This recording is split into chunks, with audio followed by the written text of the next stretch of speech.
এখন যেহেতু বিভিন্ন পরীক্ষার ফর্ম ফিল আপ চলছে, এখন কাস্ট সার্টিফিকেট রিলেটেড বিশেষ করে ওবিসি কাস্ট সার্টিফিকেট নিয়ে অনেকে সমস্যার মধ্যে পড়ছো যে কিভাবে রিভ্যালিডেট বা কিভাবে রিইস্যু করতে হবে। তো একটা ভিডিওর মাধ্যমে আমরা টোটালটা দেখানোর চেষ্টা করছি। প্রথমে তুমি গুগলে চলে আসো, গুগলে এসে দেখো কাস্ট সার্টিফিকেট ডাব্লিউবি বলে সার্চ করো, এবং তার মধ্যে প্রথমেই যেটা পাবে কাস্ট সার্টিফিকেট, এখানে তুমি ক্লিক করো।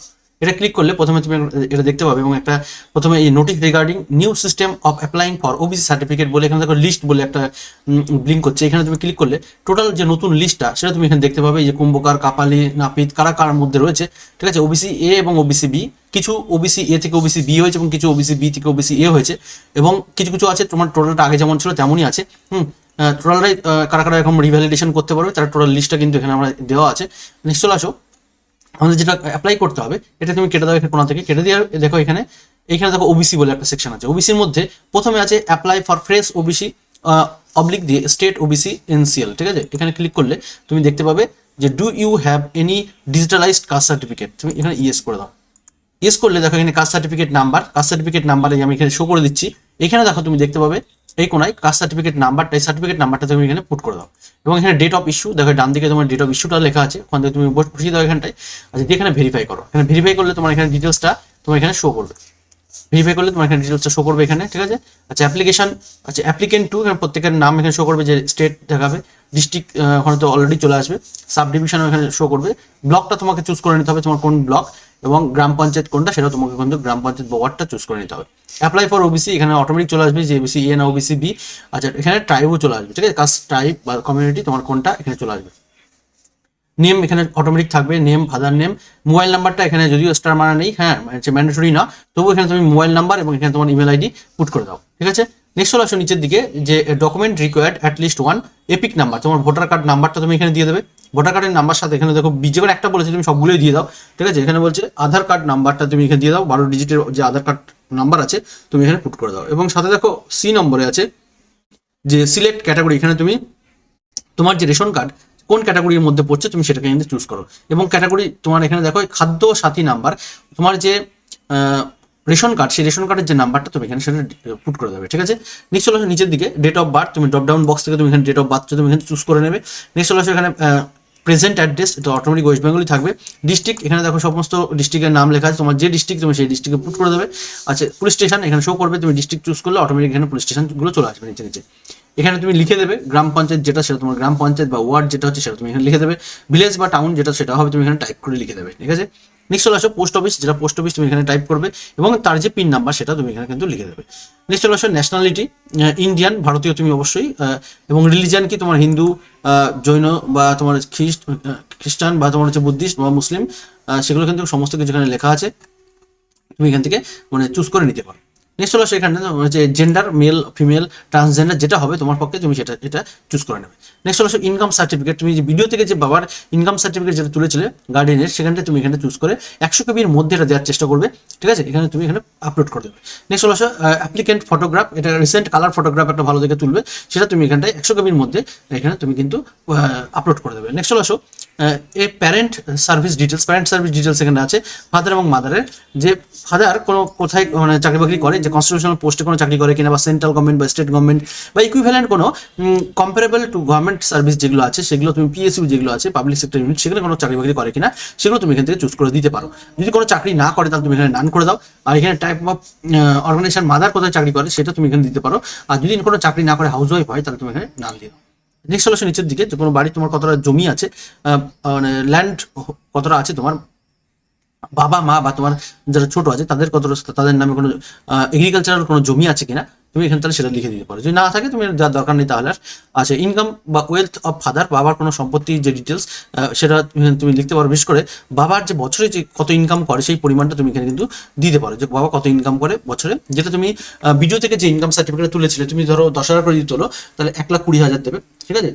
বছরে সবাই এখানে বাৎসরিক তোমাকে দিতে হবে কিন্তু, আর যদি বাবা কোনো ট্যাক্স পে করে তাহলে তুমি এখানটায় তুমি ইয়েস করবে, আর যদি ট্যাক্স না পে করে যদি গ্রামগঞ্জে হয় ন্যাচারালি নোই হবে, ঠিক আছে। তাহলে এখানে তুমি নো করে দেবে, অলরেডি চুজ করা থাকবে নো, তোমার যদি ট্যাক্স দাও তাহলে ইয়েস করবে, না দিলে তাহলে এটা নো করে দেবে, ঠিক আছে। ইনকাম ট্যাক্সের কথা বলা হচ্ছে। নেক্সট হলো মা কত ইনকাম করে, ন্যাচারালি হাউস ওয়াইফ হলে তোমাকে 0 লিখতে হবে, দিয়ে যদি আলাদাভাবে কোনো টেক্সট পে করে তাহলে তোমাকে ইয়েস, আর ন্যাচারালি তোমার নো করতে হবে। দিয়ে তুমি সাবমিট করে দাও। সাবমিট করার পরে সাথে সাথে তুমি 3টে ফর্ম পাবে আর কি, সেই ফর্মগুলো 3টে ডাউনলোড করে নেবে। এবং এর সাথে সাথে কি ডকুমেন্টস দিতে হবে সেটা আমরা কিন্তু এই একটা ভিডিওর মাধ্যমে দেখিয়ে দিচ্ছি শেষের দিকে। ওবিসি শংসাপত্র রিভ্যালিডেট করবার জন্য যে প্রয়োজনীয় কাগজপত্র সেটা তোকে এখানে দেওয়া আছে। এটা এক একটা ভিডিও বা এক একটা এসডিওতে, এটা এসডিওর কাগজ আর কি, এসডিওতে এক একটা নিয়ম থাকতে পারে, তবে মোটামুটি এরকমই থাকবে যে কাস্ট সার্টিফিকেট .gov.in এই পোর্টালে গিয়ে কিন্তু ওবিসি অ্যাপ্লিকেশন করতে হবে। এখানে সমস্ত কিছু বলে দেওয়া আছে। আচ্ছা, নেক্সট চলে আসো। এখানে বলছে যে আপনার যদি আপনার ডিজিটাল কাস্ট সার্টিফিকেট নম্বর থাকে তাহলে ইয়েস করতে হবে, যেটা আমি দেখিয়ে দিলাম যে কিভাবে করতে হবে। তাহলে মোটামুটি ওরকমই হবে। নিচে চলে আসো, তোমার যেটা কাগজ লাগবে পাসপোর্ট সাইজের নিজস্ব ছবি আপলোড করতে হবে। ওখানে যে ছবি আপলোড করার জায়গা ছিল সেটা আমরা অলরেডি করে দিয়েছি। তারপর যথাস্থান পূরণ করে সর্বশেষে সাবমিটটাও করা হয়ে গেছে, এবং 3 পাতার যেটা ডাউনলোড করতে বললাম সেটা কিন্তু 3 পাতার 3টে ফরম্যাট আসবে, সেটা ডাউনলোড করতে হবে তোমাকে, ঠিক আছে। আচ্ছা, নিশ্চয় আসো 9 নম্বরে যেটা লাগবে তোমাকে কি কি জমা করতে হবে দেখো। এই 9 নম্বরে এই লিস্টটা দেখো, ডাউনলোড করা ফর্মের সাথে যেটা 3টে ডাউনলোড করলে তার সাথে তোমার কাস্ট সার্টিফিকেট এর জেরক্স দিতে হবে যার নামে আছে, এবং জন্ম শংসাপত্র, তোমার যে বার্থ সার্টিফিকেট না থাকলে তুমি মাধ্যমিকের অ্যাডমিট কার্ড জেরক্স দিয়ে দিতে পারো।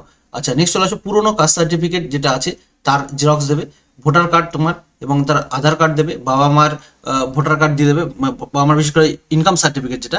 আচ্ছা, মায়েরও কোনো কোনো জায়গায় কিন্তু ইনকাম সার্টিফিকেট চাইছে, ঠিক আছে। যদি অনেকে এরকম করছে যে যদি মা তো ধরো ইনকাম করে না, তাহলে ওই যে তোমার মাসে যে টাকাটা পায় আর কি, লক্ষ্মীর ভান্ডার 1000 টাকা করে, সেটা দিয়েও তুমি কিন্তু মায়ের ইনকাম সার্টিফিকেট মানে বের করতে পারো।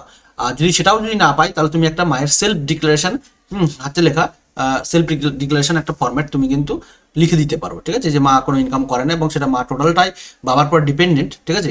এইভাবে তুমি কিন্তু সে দিয়ে নিচে মাকে সই করে দিতে পারো। তাহলে সেই হিসেবে তাহলে তোমার কোনো কাগজ লাগবে না, মানে মায়ের ইনকাম সার্টিফিকেট তাহলে লাগবে না। আর যদি মনে করো যে মা কন্যা পায়, মানে লক্ষ্মীর ভান্ডার পায় 1000 টাকা করে, তাহলে তুমি সেটাও করতে পারো। তাহলে মার একটা বাবার একটা দুটোই তুমি ভিডিও থেকে কিন্তু ইনকাম সার্টিফিকেট তুলতে পারো। তাহলে এর জন্য মা এবং বাবা উভয়েরই কিন্তু তোমার ইনকাম সার্টিফিকেট চাইছে কিছু কিছু জায়গাতে। 1993 সাল বা তার আগের জমির দলিল বা সরকারি যে কোনো কাগজপত্র এবং সেই যে পরীক্ষার জন্য রিভ্যালিডেট প্রয়োজন তার উপযুক্ত নথিপত্র দিয়ে জমা করুন। তাহলে দেখো 1993 সালে যদি তোমার জমির কাগজ থাকে ভালো, আর নাহলে তার আগের বা তার সমসাময়িক কোনো কাগজপত্র যদি থাকে সরকারি, ধরো ব্যাংকের কোনো কাগজপত্র বা হাতে লেখা তখন ছিল, সেগুলো তুমি দিতে পারো, ঠিক আছে। তাহলে এগুলো।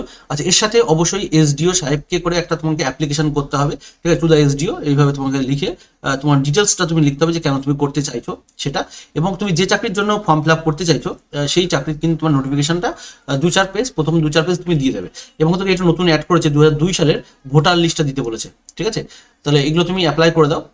যারা ধরো মনে করছো কোনো চাকরি এখন ফর্ম ফিল আপ আপাতত তোমার নেই, তাহলে তুমি কি করবে, এটা বলে দিই শর্টকাট একটা পদ্ধতি। তুমি করতে পারো, এখন ধরো বিভিন্ন পরীক্ষার মানে ফর্ম ফিল আপ চলছে বা কিছু কিছু জায়গায় লাগছে, যেমন কলকাতা পুলিশের কেপি পরীক্ষার জন্য তোমার অনেকে লাগছে আর কি, আবার WBCS এর পরীক্ষার জন্য লাগছে, তারপর গ্রুপ সি গ্রুপ ডি যেটা হচ্ছিল আর কি, গ্রুপ সি গ্রুপ ডি, তুমি এইগুলোর জন্য তুমি কিন্তু কোনো একটা নোটিশ ডাউনলোড করে নাও অনলাইন থেকে। ডাউনলোড করে নিয়ে তুমি 2-4 পেজ তুমি ওখানে দিয়ে অ্যাপ্লিকেশনটা করে দাও, কারণ ওরা তো দেখতে চাইবে না তুমি আলটিমেটলি পরীক্ষা দিচ্ছ কি ফর্ম ফিল আপ করছো, তোমার দরকার হচ্ছে রিভ্যালিডেট করে রাখাটা। এবং এই রিভ্যালিডেট যেটা তুমি পেয়ে যাবে ওবিসির যেটা, সেটা পেয়ে গেলে তোমার কিন্তু 1 ইয়ার সেটা ভ্যালিড হবে, ঠিক আছে, 1 ইয়ার ভ্যালিড হয়ে যাবে। এর জন্য তুমি অ্যাপ্লাই করে দাও, আশা করি কোনো প্রবলেম হবে না। যেগুলো ডকুমেন্টস বললাম এগুলো তুমি নিয়ে তুমি একদিন এসডিওতে চলে যাবে। প্রত্যেকটা এসডিওতে কিন্তু ডিফারেন্ট ডিফারেন্ট দিন আছে, কোন দিন সেটা তারা জমা নেয়, সেই অনুযায়ী তুমি এগুলো জমা দিয়ে দিলে তুমি 1 সপ্তাহের মধ্যে বা খুব বেশি হলো 10 দিনের মধ্যে তুমি এটা পেয়ে যাবে। এখন খুব ফাস্ট কাজ হচ্ছে, এবং কাজগুলো পেন্ডিং রেখো না, কারণ আস্তে আস্তে কাগজপত্র এত এত নতুন নতুন কাগজপত্র চাইছে, তুমি কিন্তু পরে আর করতে পারবে না আর কি, সমস্যা হবে। যেমন এই যে 2002 সালে ধর অনেকেরই কিন্তু ভোটার লিস্টের নাম নেই আর কি, তখন কিন্তু মুশকিল, এটা নতুন অ্যাড করেছে, আগে ছিল না এটা। তাহলে এর জন্য যত তুমি তাড়াতাড়ি করে ফেলবে ততটাই কিন্তু তোমার সুবিধা হবে। নাহলে নতুন নতুন কাগজ চাইলে তখন কিন্তু তোমাকে দেখা গেল কোর্ট থেকে এফিডেভিট করতে হতে পারে, সেটা আরো মানে খরচ সাপেক্ষ এবং সময় সাপেক্ষ। এটা তুমি করে রাখো, কারণ পরীক্ষার যখন ফর্ম ফিল আপ শুরু হয়ে যাবে তখন কিন্তু তোমার বেশি সময় তুমি পাবে না, ঠিক আছে, দৌড়াদৌড়ি করার তোমার টাইম পাবে না। কিন্তু তুমি করে রাখো, সেটাই তোমার সব থেকে ভালো হবে। Thank you, by.